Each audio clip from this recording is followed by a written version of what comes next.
My name is Annie Brown, and you're probably watching this video right now because you're interested in getting more car accident victims into the doors of your office. I specialize in helping you get names and addresses of people that have been in car accidents directly around your office location, within either a 10 or 15-mile radius of your office location, from police station, sheriff's department, and highway patrol offices. Okay, if you're already calling me from a place like the Twin Cities, Minnesota, or from Portland, Oregon area, I already provide names and addresses there. I have crash reports available in those locations. Okay. If you're calling me though from somewhere that I'm not already providing crash reports, I can help you get set up to get the crash reports. The service is called Research and Establishment. I'll lay this out for you, R&E for short. The R&E is a step that what we do is take where your office location is, and within a 10-mile radius, sometimes if you're in the middle of nowhere, we'll go out a little farther, but usually a 10-mile radius of your office. So here you are, about a 10-mile radius. What we do is we research who are the police station, sheriff's department, highway patrol office, state police that cover that jurisdiction of that 10-mile radius. Who are they? Which ones cover that jurisdiction? That's the research step of the research and establishment. So who are they? Then what we do is one by one by one by one by one, we contact each of those stations and we get their agreement to provide the ongoing crash reports to us. Now, that is not as easy as me just calling up and saying, hey, I want to get the crash reports. Can we get them? Yay. No, that's not how this goes. Okay. So I now need to take the person who thinks this is not even possible to be done.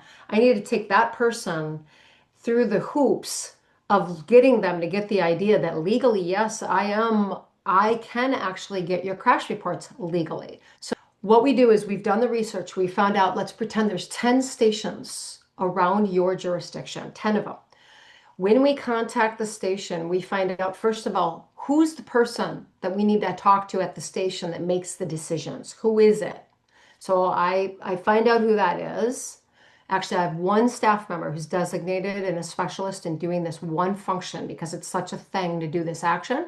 So her name is Juliana. So she contacts them, she finds them out, and she finds out who's the one person at that station that we have to deal with. Let's pretend her name is Betty, and she's the record supervisor. So she basically says to Betty, hey, I'd like to get the names and addresses of people that have been car accidents on a weekly basis. Betty's like, what? You can't do that. And she's like, okay, well, that's fine, Betty. She basically sends Betty a written request that my attorney has written up for us. So Juliana sends it over to Betty. Betty gets that. And more often than not, Betty comes back with another response that basically counters that response. We send that data to my attorney. His name is Tal, T-A-L. And Tal gets the data and we say, hey, Tal, what do we say to Betty? So this ping pong match of going back and forth between Juliana, my attorney, Betty, and anybody else that Betty might send this information to and buy through, which happens often. This goes back and forth, and this can take anywhere from 5, 6, 7. I've seen it take as long as 8 weeks to complete the research and establishment. Okay. It actually can even go up from Betty. She can have this sent now to the city solicitor. Each city has their own attorney that represents their city. And it can even go, and we've had to correspond and go back and forth with the city attorneys at times on this same thing. Okay. So there's that piece of information. Now, once the research and establishment is completely done, once we've contacted every station and done this back and forth thing with them, we're going for 3 pieces of information by the end of it. Okay. I'm going to lay out what those are. Number 1, which stations are going to play ball with us and give us the crash reports the way we want them. I will clarify what that means. The way we want them means not redacted. Redacted means something's crossed out or taken off. So number one, which stations are going to give us the crash reports unredacted? So I'll go back to this point. Once the R&E is completed, I have three pieces of information I'm now going to tell you that we have. One, which stations are going to give us the crash reports the way we want them? Good. So I'll know what that is. Number two, we're going to know roughly how many crash reports victims are going to be on your report any given month.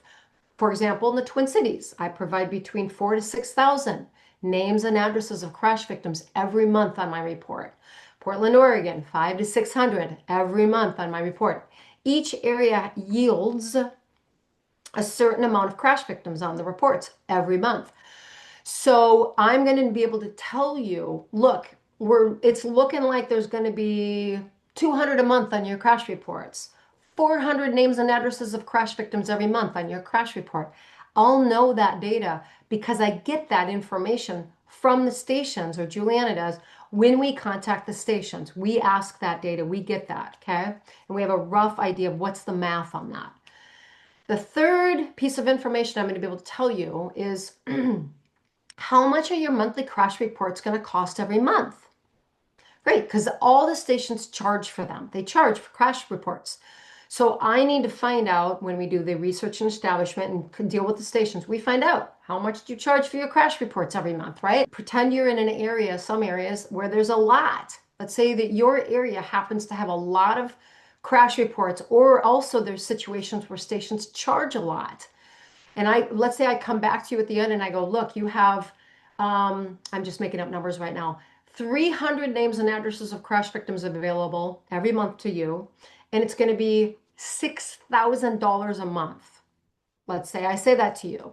Why? Because that's what I found. We can cap it. We don't need to purchase $6,000 worth of crash reports. We can purchase half that. We can purchase whatever. I'll tell you at that time, look, this is strategically what I recommend you to do. Back to another point. After the research and establishment is completed, and I come back and I tell you all this data, I give it to you in a proposal, in a written proposal. We then work with each other. I provide you the crash reports ongoing for an initial 6-month agreement, right? So initially now I'm providing you crash reports for 6 months. Now let me verge over here to the other part of this, which is the training, okay? This is the second area of expertise I'm a specialist in, which is, great, here's your list of crash victims. How do you get these people to magically roll into the doors of your office? Good, I'm going to help you with that.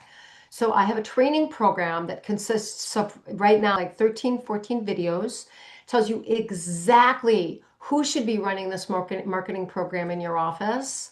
How do you market to the crash victim? What do you send them in the mail? What do you say to them on the phone when you call them up?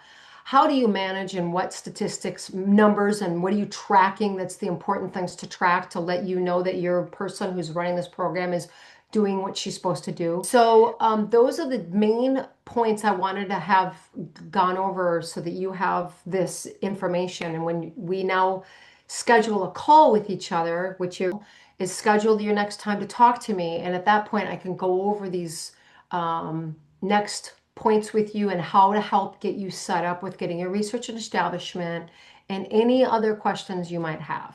So I hope that helped, and that's all I had. Look forward to talking to you.